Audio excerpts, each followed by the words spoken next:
മോദിക്ക് മൂന്നാം ഊഴം പ്രഖ്യാപിച്ചവർ പോലും അന്തം വിട്ടു നിൽക്കുന്ന കാഴ്ചയാണ് ഇപ്പോൾ ദേശീയ രാഷ്ട്രീയത്തിൽ ദൃശ്യമാകുന്നത്. 400 സീറ്റുകൾ നേടുമെന്ന് അവകാശവാദം ഉന്നയിക്കുന്ന അമിത്ഷാ നിരത്തിയ കണക്കുകൾ കേട്ടാൽ ബിജെപിക്കാർ തന്നെ മൂക്കത്ത് വിരൽ വെച്ചു പോകുമെന്നതാണ് നിലവിലെ അവസ്ഥ. ഇവിടെ ബിജെപി സെറ്റ് ചെയ്ത തിരഞ്ഞെടുപ്പ് അജണ്ട മാറ്റിമറിച്ചിരിക്കുന്നത് അരവിന്ദ് കെജ്രിവാൾ എന്ന ഡൽഹി മുഖ്യമന്ത്രിയാണ്. മോദിയുടെയും ബിജെപിയുടെയും വലിയ പിഴവായി തന്നെ ആ അറസ്റ്റിനെ വിലയിരുത്തേണ്ടി വരും. 50 ദിവസം ജയിലിലാക്കപ്പെട്ട കേജ്രിവാളിനേക്കാൾ കരുത്തനാണ് ഇടക്കാല ജാമ്യത്തിലിറങ്ങിയ കേജ്രിവാൾ എന്നതും നാം ഓർക്കണം. ആ അറസ്റ്റ് പ്രതിപക്ഷ സഖ്യത്തിന് നൽകിയിരിക്കുന്ന ഊർജ്ജം വളരെ വലുതാണ്. കേജ്രിവാൾ അറസ്റ്റിലായ ഉടനെ തന്നെ പ്രതിപക്ഷ പാർട്ടികൾ ഈ അറസ്റ്റാണ് പ്രധാനമായും മോദിക്കെതിരെ ആയുധമായി ഉപയോഗപ്പെടുത്തിയിരുന്നത്. ഒടുവിൽ തിരഞ്ഞെടുപ്പിന്റെ ക്ലൈമാക്സിലേക്ക് അടുക്കുമ്പോൾ കേജ്രിവാൾ തന്നെ നേരിട്ട് ബിജെപിക്കെതിരായ യുദ്ധം നയിക്കുന്ന കാഴ്ചയാണ് നാം കാണുന്നത്. അത് ഡൽഹിയും പഞ്ചാബും ഹരിയാനയും കടന്ന് തിരഞ്ഞെടുപ്പ് നടക്കാനിരിക്കുന്ന മറ്റെല്ലാ സംസ്ഥാനങ്ങളിലേക്കും വ്യാപിച്ചിരിക്കുകയാണ്. രാഹുൽ ഗാന്ധി മോദിയെ കടന്നാക്രമിക്കുന്നതിലും ശക്തമായാണ് കേജ്രിവാൾ മോദിയെ കടന്നാക്രമിച്ചുകൊണ്ടിരിക്കുന്നത്.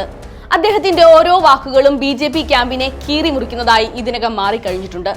ലോക്സഭാ തിരഞ്ഞെടുപ്പിന്റെ കഴിഞ്ഞുപോയ ഘട്ടങ്ങൾ പോലെ ബിജെപിക്ക് എളുപ്പമല്ല കേജ്രിവാൾ പുറത്തിറങ്ങിയ ശേഷമുള്ള ഘട്ടങ്ങളെന്നാണ് കണക്കുകൾ സൂചിപ്പിക്കുന്നത്. ബിജെപി 2019 50% വോട്ട് നേടി വിജയിച്ച 224 സീറ്റുകളിൽ 135 എണ്ണത്തിൽ ആദ്യം 3 ഘട്ടങ്ങളിലായി വോട്ടെടുപ്പ് പൂർത്തിയായി കഴിഞ്ഞിട്ടുണ്ട്. മെയ് 13 മുതൽ 4 ഘട്ടങ്ങളിലായി വോട്ടെടുപ്പ് നടക്കുന്ന ബാക്കി 260 മണ്ഡലങ്ങളിൽ 89 എണ്ണം മാത്രമേ ഈ ഗണത്തിൽ വരുന്നുള്ളൂ. ഇത് ബിജെപി നേതൃത്വത്തിന്റെ ചങ്കിടിപ്പിക്കുന്ന കണക്കുകളാണ്. കഴിഞ്ഞ തവണ ബിജെപി വൻ നേട്ടമുണ്ടാക്കിയ കർണാടക, മഹാരാഷ്ട്ര തുടങ്ങിയ പല സംസ്ഥാനങ്ങളിലും ഇക്കുറി ബിജെപി വലിയ ഭീഷണിയാണ് നേരിടുന്നത്. 48 സീറ്റുകളുള്ള മഹാരാഷ്ട്രയിൽ 4ാം ഘട്ടത്തിൽ 11 സീറ്റുകളിലും 20-ന് 5ാം ഘട്ടത്തിൽ 13 സീറ്റുകളിലേക്കുമായാണ് മത്സരം നടക്കുന്നത്. കഴിഞ്ഞ തവണ ഈ 24 സീറ്റുകളിൽ 11-ലും 50%-ലേറെ വോട്ട് നേടിയായിരുന്നു ബിജെപി വിജയിച്ചിരുന്നത്. പ്രാദേശിക വിഷയങ്ങൾക്കും മറാഠ സംവരണത്തിനും പുറമെ കേജ്രിവാളിന്റെ അറസ്റ്റും ഏറെ ചർച്ചയാകുന്നതിനാൽ ഇത്തവണ ഇവിടെയെല്ലാം കനത്ത വെല്ലുവിളിയാണ് ബിജെപി നേരിടുന്നത്. ശിവസേനയെയും NCPയെയും പിളർത്തി മഹാരാഷ്ട്ര ഭരണം പിടിക്കാൻ ബിജെപിക്ക് കഴിഞ്ഞെങ്കിലും ഇപ്പോഴും താഴെത്തട്ടു മുതൽ ശക്തർ ശിവസേന ഉദ്ധവ് വിഭാഗവും NCP പവാർ വിഭാഗവും തന്നെയാണ്. അത് ലോക്സഭാ തിരഞ്ഞെടുപ്പിൽ തെളിയിക്കപ്പെട്ടാൽ സംസ്ഥാന ഭരണത്തെയും സാരമായി ബാധിക്കാനാണ് സാധ്യത.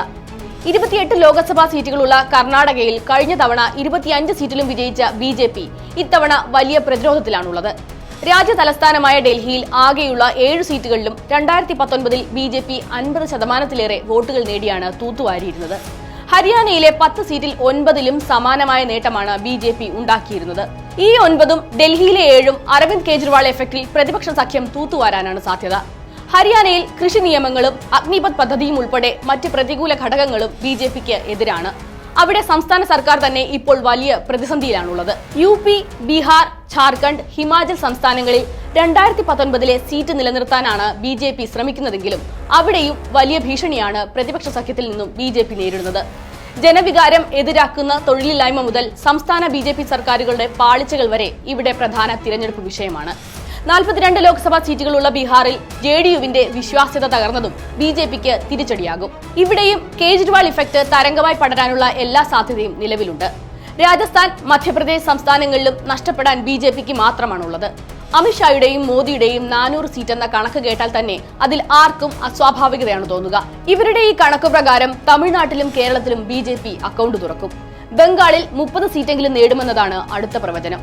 ബീഹാറിൽ 2019-ന് സമാനമായിരിക്കും സീറ്റ് നിലയുന്നതും ഒഡീഷയിൽ 16 വരെയോ അതിനു മുകളിലേക്കോ സീറ്റ് നേടിയേക്കാമെന്നതുമാണ് അമിത്ഷാ അവകാശപ്പെടുന്നത്. തെലങ്കാനയിൽ 10-നും 12-നും ഇടയിലാണ് ബിജെപി സീറ്റുകൾ പ്രതീക്ഷിക്കുന്നത്. ആന്ധ്രാപ്രദേശിൽ 17 മുതൽ 18 സീറ്റുകൾ വരെ നേടുമെന്ന കണക്കുകളും അമിത്ഷാ നിരത്തിയിട്ടുണ്ട്. വടക്കു കിഴക്കൻ സംസ്ഥാനങ്ങളിലും മികച്ച പ്രകടനമാണ് ബിജെപി പ്രതീക്ഷിക്കുന്നത്. നിലവിലെ ഇന്ത്യൻ രാഷ്ട്രീയ സാഹചര്യം അറിയാവുന്ന ഏതൊരു രാഷ്ട്രീയ വിദ്യാർത്ഥിക്കും ഉൾക്കൊള്ളാൻ പറ്റാത്ത കണക്കുകളാണിത്. ഇതിൽ ഒരു കാര്യം മാത്രമാണ് കൃത്യമായി വരിക: ആന്ധ്രാപ്രദേശിൽ ഏത് മുന്നണി ജയിച്ചാലും അത് ബിജെപിക്കാണ് നേട്ടമാകുക. നിലവിൽ YSR കോൺഗ്രസിന് എതിരായ മുന്നണിയിലാണ് ബിജെപി ഉള്ളതെങ്കിലും റിസൾട്ട് YSR കോൺഗ്രസിന് അനുകൂലമായാലും അവർ ബിജെപിക്കൊപ്പം നിൽക്കാനാണ് സാധ്യത. സമാന സാഹചര്യം ഒഡീഷയിലും ഉണ്ടാകും. അവിടെ ഭരണപക്ഷമായ ബിജു ജനതാദളിനും മോദി സർക്കാരിനോട് വലിയ എതിർപ്പില്ലെന്നതും ശ്രദ്ധേയമാണ്. കഴിഞ്ഞ പാർലമെന്റിൽ നിർണായകമായ പല ബില്ലുകളും രാജ്യസഭയിൽ പാസാക്കാൻ മോദി സർക്കാരിനെ സഹായിച്ചത് YSR കോൺഗ്രസും ബിജു ജനതാദളുമായിരുന്നു. എന്നാൽ 42 അംഗങ്ങളെ വീതം തിരഞ്ഞെടുക്കുന്ന ബീഹാറിലെയും ബംഗാളിലെയും ബിജെപിയുടെ കണക്കുകൂട്ടലുകൾ പൊളിയാൻ തന്നെയാണ് സാധ്യത. ഇതുൾപ്പെടെ ബിജെപി പ്രതീക്ഷയർപ്പിക്കുന്ന വലിയ സംസ്ഥാനങ്ങളിൽ കേജ്രിവാൾ ഇഫക്ട് കൂടി ഇന്ത്യ സഖ്യത്തിന് ഗുണം ചെയ്താൽ ബിജെപിയുടെ സകല കണക്കുകൂട്ടലുകളുമാണ് അതോടെ തെറ്റിപ്പോകുക.